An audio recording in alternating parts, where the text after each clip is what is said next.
ሰላም እንደምናችሁ ተመልካቾቼ እስኪ ዛሬ ደግሞ አንድ ሐሳብ ወደ እናንተ ላድርስ። አሁን በመላው ዓለም ላይ ለሚካሄደው የብሔር የጎሳም የቋንቋም የነገድ የድንበር የሃይማኖት ጦርነት ከዚህ ጀርባ ድራይቪንግ ፎርስ የሆነችው እንግሊዝ እንደሆነች ሁላችንም እናውቃለን።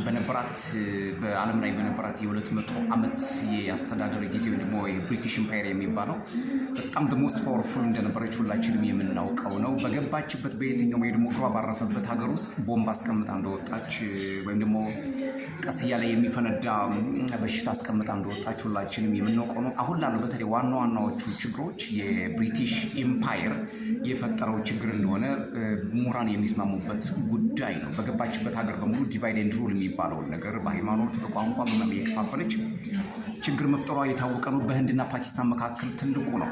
በ1947 ዓ.ም ህንድና ፓኪስታን እንዲነጠሉና አንድ እናት አንድ አባት የነበሩት ሀገራት ለየብቻቸው ሆነው ከፍተኛ የሆነ በምድራችን ላይ አሰቃቂ የሆነ ከህንድ ወደ ፓኪስታን ከፓኪስታን ወደ ህንድ የሚደረገው ጉዞ የምድራችን ላይ ትልቁ ስደትና አስፈሪውም አስከፊውም ስደት የሚባለው እንዲፈጠር ያደረገችው እንግሊዝ ናት። የመጀመሪያ የህንድ ጠቅላላ ስሟ ሂንደስታን ነበር የሚባለው።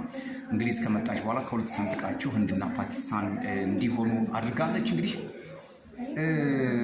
አሁን በተለይ በካሽሚር በኩል በሚገኘው አራት ከፍተኛ የሆኑ እስካሁን ድረስ ከ1947 ጀምሮ የተደረጉት ከባባድ ጦርነቶች የእንግሊዝ ችግር እንደሆነ ልንረዳው ይገባል። ሌላው ቻይና ውስጥም አንድ ችግር ፈጥራለች።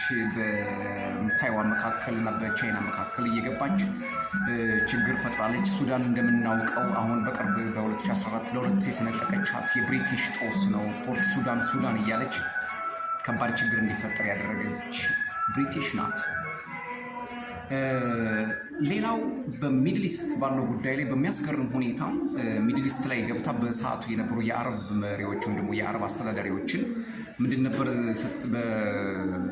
ይሄ ምንድን ይባለው ይሄ ጅንጀናን በለው መሪዎቹን በማባበል በተቀናቃኝ ሀገሮች ላይ እንዲነሱ በማድረግ ከፍተኛ ሚና ፈጥራለች። የመጀመሪያው ምንድን ያደረገችው አንድን የሚድል ኢስትን ያን አካባቢ ያለው በተለይ የፍልስጤምን ምድር ለሶስት እንዲከፈል ነው ያደረገችው። ምንድን ነው ያደረገችው? ሄንሪ ማክማን የሚባለው ሰውዬ የእንግሊዝ ጄኔራል ማለት ነው ከማን ጋር ግንኙነት ይፈጥራል? በሰዓቱ ከነበረው ከአረብ መሪ ጋር ሁሴን ቢን አሊ ጋር ግንኙነት አደረገ።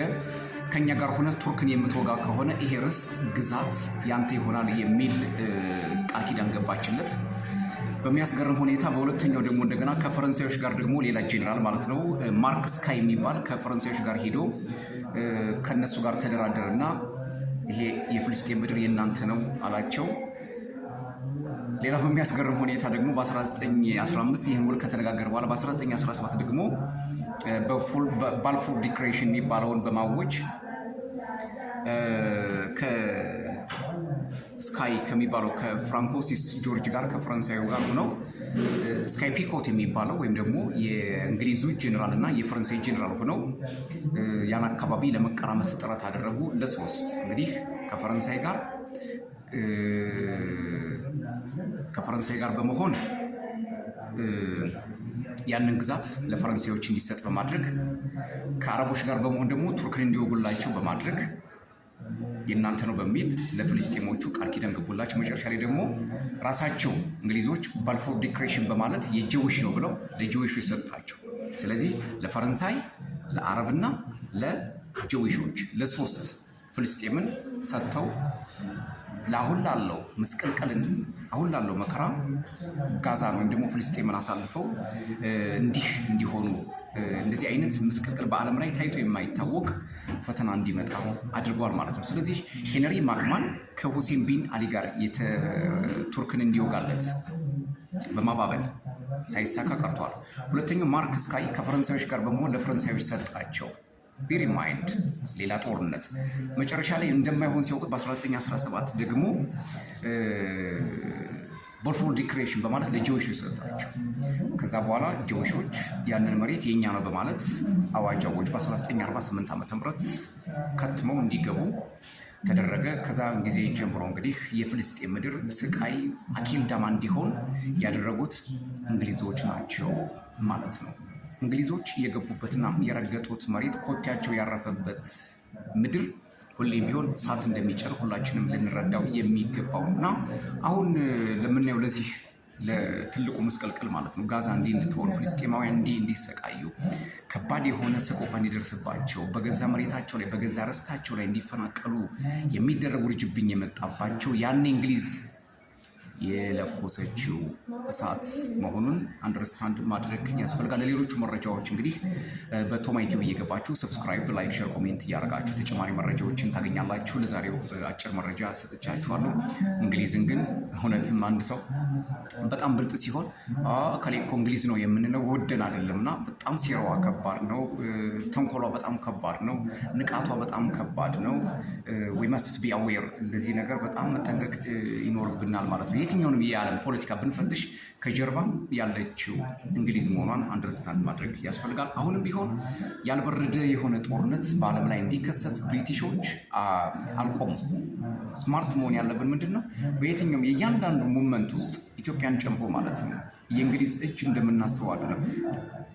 አዎ ልክ ነው። ትንሽ ቴሪቶሪ ናት፣ በጣም ትንሽ ፖፑሌሽን ያላት፣ ግን እዚህ ጋር እንደምናስበው አይደለም። ሲፋቅ እያንዳንዱ ሲፋቅ የእንግሊዝ እጅ እንዳለበት አንደርስታንድ ማድረግ። ሌላው ደግሞ በጣም ማለት አዌር መሆን ያለብን ነው የእንግሊዝ ፀሐይ አሁንም ድረስ አልጠለቀች። አውስትራሊያ፣ ኒውዚላንድ፣ አይስላንድ፣ አየርላንድ፣ ፊንላንድ፣ አሜሪካ፣ ስኮትላንድ፣ ዌልስ እነዚህ ራሱ ብሪቲሽ ዩኬን ጨምሮ እነዚህ በሙሉ የእንግሊዝ ጠበቃ ያላቸው ሀገራት ናቸው። ስለዚህ አሁንም ድረስ የብሪቲሽ ጀንበር ጠለቀች ብሎ ለመከራከር ውሃ የማያነሳ ሀሳብ ነው። በየትኛውም እንትን ውስጥ ክንዷ እና ጉልበቷ መኖሩን አንደርስታንድ ማድረግ ይገባል። ለዛሬ እነዚህን መረጃዎች ወደ እናንተ አድርሻለሁ።